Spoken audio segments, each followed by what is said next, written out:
Y restaría aplicar todos estos conceptos a nuestro ejemplo.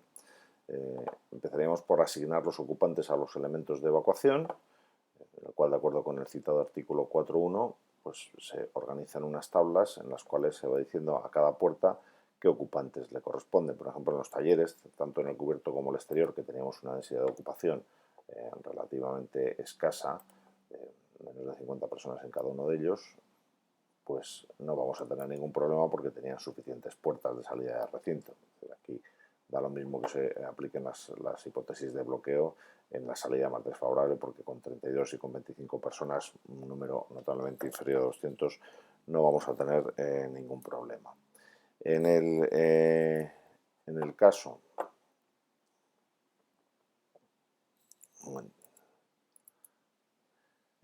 del aula 1 y del aula 2, que tenemos 54 personas en ambas aulas y tenemos una sola salida, pues no vamos a tener tampoco mucho más que decir. Las 54 personas corresponderían a cada una de las salidas. En el caso del salón de actos, que teníamos 135 personas y que aquí sí que había dos salidas, hay que considerar esa hipótesis de bloqueo, que una de las dos, esta o esta, puede estar bloqueada, con lo cual las 135 personas deben poder salir por una o por la otra salida. Y en la planta primera no teníamos mucho problema porque las ocupaciones eran siempre inferiores a 100 personas, en todas ellas no necesitábamos más de una salida, con lo cual no va a haber problema en cuanto al dimensionado. Además, la ocupación es relativamente escasa. Por supuesto, no estamos teniendo en cuenta aquellos sitios en los cuales los regímenes de evacuación se sitúan en la puerta. Si aquí, pues en este caso, pues a esta puerta le corresponderían 7 personas, a esta puerta 25, a esta puerta 16. La siguiente asignación deberíamos hacerla sobre pasillos y rampas. Por ejemplo, en la planta baja, los pasillos de laboratorios y talleres, que acumularían toda la ocupación de las personas que pueden estar tanto en los talleres si salen por aquí o los laboratorios si acaban saliendo por este pasillo, habría que totalizar todas las personas aquí, los 25 más los 32 más los 20 correspondientes a los laboratorios, eso nos daría una cantidad de 77 personas. En el pasillo del hall de entrada tenemos que tener en cuenta, como decíamos antes, no solamente los ocupantes que hay en la planta, sino que aquí pueden desembarcar de la planta de arriba, por esta escalera, pueden acabar desembarcando los ocupantes de la planta. Y en ese caso, pues hay que hacer la consideración, repito, no solo de todos los ocupantes de la planta, sino además también de los que pueden desembarcar por la escalera, a razón de 160 por metro de ancho de escalera. En ese caso nos salen estas 537 personas, tanto en el pasillo del hall de entrada, salen por aquí, como si esta salida estuviera bloqueada, pues deberían poder salir por la otra, con lo cual todas las personas se asignan a las dos salidas. Y en la planta primera, pues pasillo de la escalera exterior, debemos poder considerar que se puede bloquear el acceso a esta salida de planta que está en la planta inferior, o se puede bloquear esta, con lo cual todas las 100 personas deben poder circular por este pasillo. En las escaleras lo mismo. En las escaleras de la planta primera, las 100 personas de la planta primera pueden poder evacuar o por una o por la otra. Y una vez que tenemos esos anchos, los reservamos para luego aplicar las fórmulas. Habría que indicar las condiciones de diseño aplicables a los elementos de evacuación, a las puertas, vestíbulos si los hubiera, etcétera, etcétera. Y en este caso, las puertas que son salida de planta o salida de edificio, como especifica el propio artículo 6, y las previstas para más de 50 personas, son abatibles con eje de giro vertical.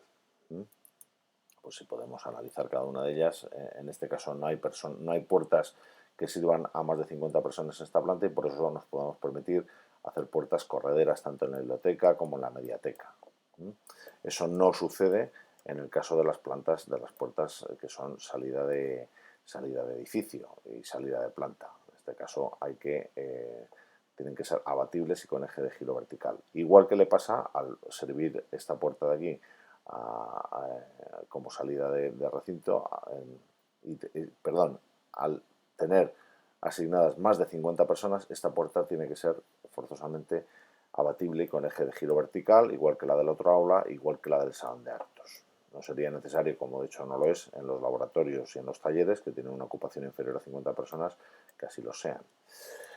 También hay que indicar si las puertas o qué puertas disponen de barra antipánico y qué puertas disponen de manilla o pulsador, en función esencialmente de si las van a utilizar personas familiarizadas con el edificio, que en ese caso no es necesario nada más que tengan manilla o pulsador, o si van a ser usadas por personas que no están familiarizadas por el edificio. En ese caso hay que disponer de barra de empuje horizontal o deslizamiento.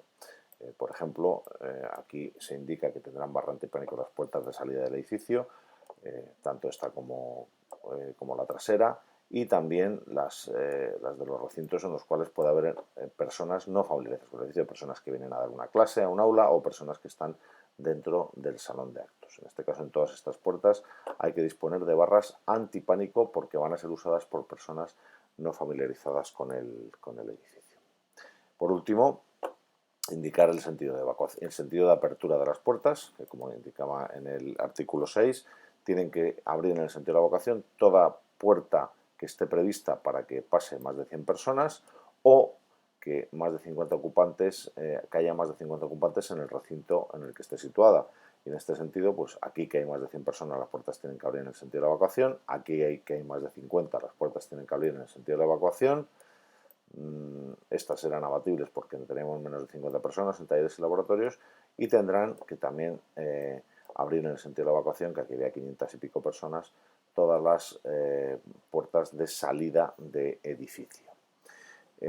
Indicar también que como la anchura de la hoja no puede superar los 60 centímetros, y ahora veremos en el dimensionado que esta puerta tiene que tener una cierta anchura por el número de ocupantes que van a desalojar a través de ella, tendremos que disponer puertas de anchos de hoja entre 60 y 1,20. Eso sería lo que ya empezaríamos a hacer en el dimensionado de los elementos de evacuación, tanto para las puertas.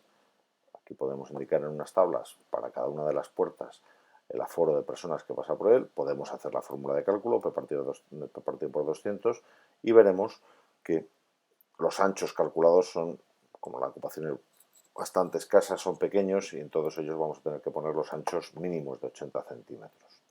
La única puerta en la cual vamos a tener cierto problema es la puerta de salida de edificio, prevista para 537 personas, y en ese caso la fórmula de cálculo nos da 2,68. No podemos poner dos puertas de 1,35 porque superarían los 1,20 prescritos en el DB6, y por eso tenemos que poner tres puertas de 0,90 como indicaba, para no superar los anchos de hojas correspondientes.